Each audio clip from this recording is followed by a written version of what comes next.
நீங்க உங்க கருத்தை சொல்லிட்டு நீங்க போகலாம். அதாவது இதுக்கான தெளிவான விளக்கணம் ஏற்கனவே நாங்க கொடுத்திருக்கோம், அரசு கொடுத்திருக்கு. உங்க கருத்தை நீங்க சொல்லிட்டு நீங்க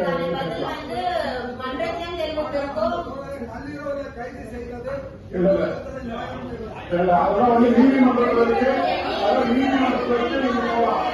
வழக்கு நீதிமன்றத்தில் நீதிமன்ற பரிசீலனை இருக்கு.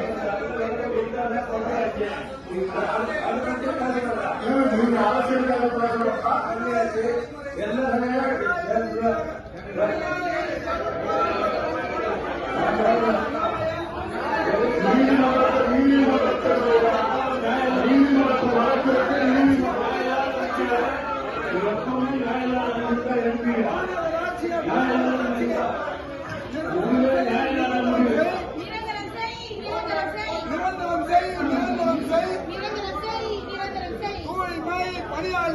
தூய்மை பணியாளர்களை